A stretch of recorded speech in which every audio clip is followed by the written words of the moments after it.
Nesse vídeo nós veremos como fazer a configuração da IHM Autos X2 base 7 e a construção de um exemplo simples.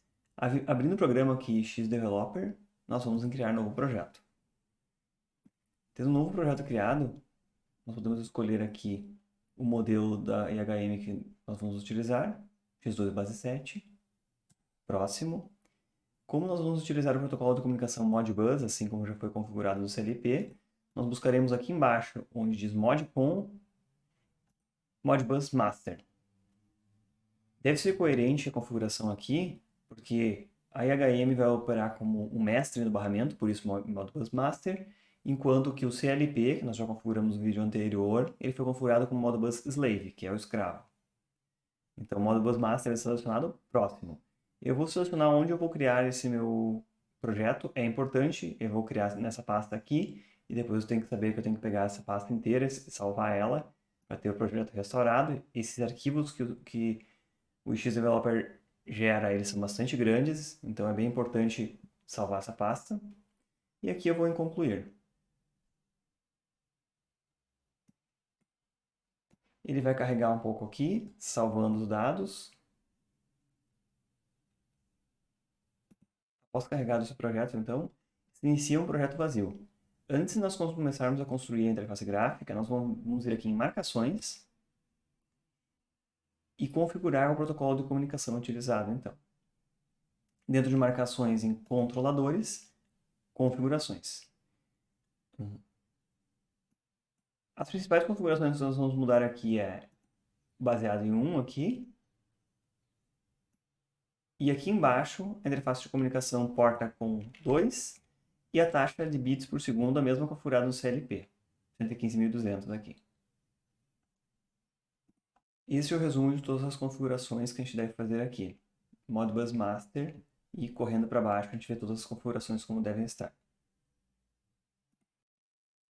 Ok, na configuração, eu confirmo aqui que eu quero que essas informações que eu vou determinar agora aqui sejam buscadas no escravo número 0. Então eu boto ID 0 e garanto que aqui está marcado como ativo. Ótimo. Agora eu posso voltar aqui em Sistema e dizer que a porta serial, em porta seriais, é a COM2 e vai usar o protocolo RS485. Então, COM2 usa RS485, ficou coerente com a configuração que a gente já fez lá dentro de controladores COM2. Dado isso, eu vou começar a determinar aqui agora os nomes das variáveis que eu vou ter aqui e os tipos de dados que serão lidos ou escritos pela interface gráfica no CLP, já que ela é a controladora mestre do barramento. Então, eu vou criar variáveis aqui que tenham nomes similares àquelas que eu declarei lá no CLP. E também os tipos de operação. Aquelas variáveis que eu só quero ler do CLP, eu vou usar read. E aquelas variáveis que eu eventualmente vou querer ler ou eu posso escrever de volta, eu vou botar aqui read, write. Nessa entrada de marcações, então, os nomes não precisam ser necessariamente iguais aos nomes usados lá na programação do CLP, mas é interessante que sejam para facilitar a compreensão. E aqui na coluna Read Write, ou direitos de acesso, a gente vai escolher se elas têm leitura ou escrita, como eu já comentei. Buscando os equivalentes que a gente programou lá no CLP, as variáveis aqui nesse exemplo, entrada digital 0, vai gerar a variável dentro da IHM entrada digital 0 também, com direito de leitura, e o endereço que foi gerado lá no CLP, 100.001, vai ter que ser preenchido aqui em controller 100.001. Da mesma forma que saída digital 0, que era tipo coil, o endereço era 1, endereço absoluto, vai gerar o endereço 1, endereço absoluto e tipo bit. Entradas analógicas, aqui valores analógicos, tipo holding register, 400.001, 400.002, vão gerar o respectivo 400.001, 400.002 aqui que devem ser preenchidos. É importante também reparar que aqueles tipos de dado lá do CLP são convertidos para tipo de dado aqui, booleano, bit ou inteiro, 16 aqui. Eles devem ser equivalentes para que mantenha a coerência dos tipos de dados também. Uma vez tenham sido criadas essas variáveis todas, a gente vai aqui em cima em início, escolher os tipos de objetos. Alguns objetos que a gente vai utilizar, por exemplo, o medidor circular. a gente arrasta ele para cá, ou então uma barra dessas de configuração ou de indicação, como essa daqui. A gente também vai utilizar botões, como esse botão aqui, ou simplesmente uma indicação escrita, que pode ser diretamente o valor lido de uma variável. E por último, aqui um objeto tipo multi-imagens. Um objeto tipo multi-imagens, a gente escolhe qual o nome da variável que vai utilizar. Eu escolho uma figura aqui. Por exemplo, pesquisar por uma figura aqui que indique uma luz, ou um certo ou errado, algo nesse sentido.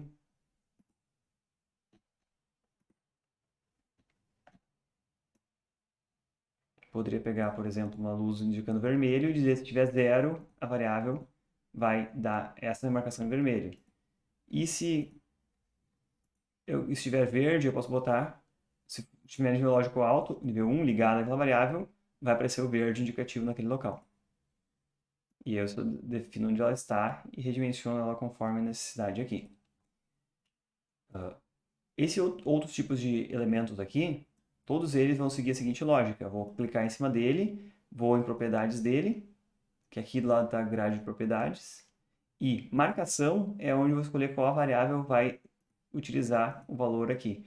Então, automaticamente, a IHM vai enviar comandos para o CLP pedindo o valor dessa variável que foi criada, que pode ser qualquer variável na lista que eu criei lá em marcações antes, e aí vai ficar em tempo real atualizando aqui. É importante que o mínimo e máximo aqui contemplem todos os valores, a faixa de valores possíveis que essa variável vai conter. Da mesma forma, esses marcadores aqui embaixo também, eu seleciono qual a variável que tem, chamada marcação aqui, que tem o valor que eu quero que exiba aqui na barra sendo exibida. Da mesma forma também, esse botão aqui, essa exibição aqui, o único tipo de interação diferente aqui é como um exemplo de um botão, em que eu quero que ao clicar em cima ele faça algo. Então, clicando sobre esse botão, aqui dentro da barra de propriedades, eu vou lá em ações. E aí, ações possíveis estão marcadas aqui com atalho. Marcação para 1 quando é tocado, de 1 para 0, de alterna o valor, troca de 0 para 1 ou 1 para 0. Então, eu posso botar aqui, quando clique do mouse, marcação alterna o valor. E eu seleciono qual daquelas variáveis que eu criei que eu quero que ele altere o valor quando clicar em cima dela. Então, a lógica de construção é exatamente essa. Depois disso, a gente pode vir em projeto build e verificar se não ocorreu nenhum erro. E ao final, aqui em download, é o último passo. Download e escolher um dos vários HMs que vai estar na nossa rede aí, seguindo a lógica dos endereços, marcar aqui do lado, setar, e download. Ele vai demorar ali alguns segundos e vai transferir os arquivos para IHM e automaticamente ela vai reiniciar e começar a executar então essa aplicação.